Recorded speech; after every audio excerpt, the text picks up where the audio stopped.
निवेदिता खांडेकर सध्या आपल्या सोबत आहेत। निवेदिता, आपलं स्वागत आहे एनडीटीव्ही मराठीमध्ये। जे कल हाती येत आहेत ते कल पाहता भाजपनं मुसंडी मारण्याचा प्रयत्न केलेलाच पाहायला मिळतोय, मात्र आपचे सुद्धा प्रयत्न अजून थोडेसे कमी पडले तसं जाणवतं का? जर प्रयत्न वाढले असते किंवा इंडिया आघाडी म्हणून जर लढले असते तर कदाचित चित्र वेगळं असतं। नमस्कार। चित्र थोडं वेगळं असू शकतं जर आपचे प्रयत्न जास्ती असते तर। त्याचा इंडिया आघाडी काही खूप संबंध असावा मला तरी वाटत नाही, माझं मत नाही। कारण इथे काँग्रेस वेगळी लढते आहे पार्टी। आप आणि काँग्रेस जे आहेत ते रायव्हल्स म्हणून लढतायत, त्यामुळे इथे इंडिया आघाडीचं काही एकत्र येऊन केलं असतं असं आता तरी चित्र नाही आहे। आणि काँग्रेस हा प्रयत्न करते की त्यांचं जे 2013 मध्ये जे स्थान गेलेलं आहे ते त्यांना वापस मिळवायचं आहे। काही नाही तर किमान खाते तरी उघडावी काही जागांवर, हा त्यांचा प्रयत्न आहे।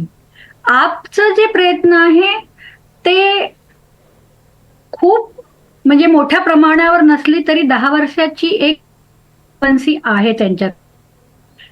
आणि बरोबर बीजेपीचे भाजपा आहेत, भाजपाला पण 13 मध्ये गेलेला 15-20 मध्ये गेलेला जो मौका आहे तो आता पुन्हा गमावू द्यायचा नाही।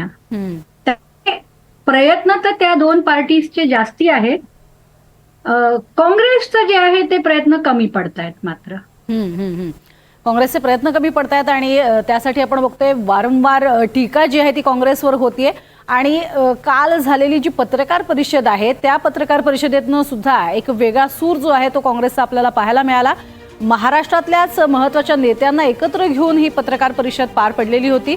अभय सर, या पत्रकार परिषदेतनं महाराष्ट्राचं म्हणजे आता इतके दिवस झाल्यानंतर महाराष्ट्रातल्या ईव्हीएमचा मुद्दा पुन्हा एकदा कालच्याच दिवशी अधोरेखित करणं, यावर सुद्धा बऱ्यापैकी टीका झाली की आताच का तुम्हाला आठवला ईव्हीएमचा मुद्दा, म्हणजे तुम्हाला दिल्लीचा पराभव दिसते का, असा सवाल उपस्थित केला गेला। आणि सर्वसामान्यपणे अशा पद्धतीनं हा मुद्दा उपस्थित करायला त्यांनाही उशीर झाला आणि खास करून दिल्लीच्या निकालाच्या आधी तो उपस्थित करणं, यावरती अर्थातच सर्वसामान्यांना सुद्धा प्रश्न पडलाच। नाही, असं झालं की त्याची पार्श्वभूमी अशी होती की लोकसभेत ते बोलले होते।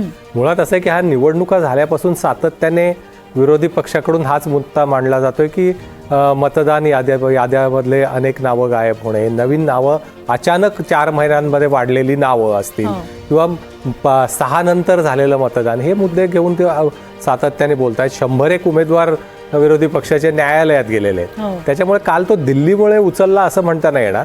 पण ते ठीक आहे, आता ते मतमोजणीच्या पार्श्वभूमीवर आल्यामुळे त्याचा संबंध जोडलं जाणं स्वाभाविक आहे। परंतु लोकसभेत भाषण झालं, लोकसभेत हा मुद्दा आला, त्याच्या आधीच्या न्यायालयीन लढाया या पार्श्वभूमीवर घेतलेली ती पत्रकार परिषद होती।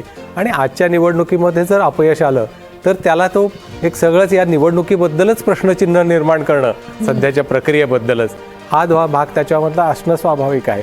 परंतु या सगळ्या जर आपण बघितलं या निवडणुकीमध्ये तर काँग्रेस एक सातत्याने द्विधा मनस्थितीत दिसते। नक्कीच। आणि आपण ही आता 70 जागांचे सगळे कल जे आहेत ते हाती आलेले पाहतो आहोत। भाजपला 43 जागांवरती आघाडी आहे, आपला 26 जागांवर, तर काँग्रेस केवळ एकाच जागेवरती आघाडीवरती असलेली पाहायला मिळते। आणि त्यामुळे जे काही एक्झिट पोल येत होते त्या एक्झिट पोल प्रमाणे सध्या कल तरी दिसत आहेत। अर्थात हे कल आहेत, हे निकाल नाही आहेत। निकाल कदाचित यापेक्षा वेगळे थोडेसे अजून लागू शकतात, मात्र त्यासाठी केवळच अर्धा तासाचा किंवा पाऊण तासाचा अवधी आहे, कारण केवळ 70 जागांचा निकाल आहे। प्रशांत यांच्याकडे जाते। प्रशांत, आता 70 जागांचे निकाल आले, 43 जागी तरी भाजप आघाडीवरती पूर्णपणे दिसतोय, काही फार फरक पडेल कलांमध्ये असं वाटतंय तुम्हाला? हा, पडू शकतो। तुम्हाला सुरुवातीला अभय सर म्हणाले होते तसं की कुठल्याही कलांमध्ये कधी पण फरक होऊ शकतो, कारण आता साधारण 9 वाजतायत, 1 तास झालाय। यात सुरुवातीला पोस्टल वोटिंग काउंटिंग आणि त्यानंतर प्रत्यक्ष मतदानाची मोजणी होऊ शकते। मात्र भाजपला जे कल मिळत आहेत ते म्हणजे लक्षवेधी आहेत, कारण थोड्या नव्हे तर बहुमताच्या पलीकडं हे आकडे जात आहेत।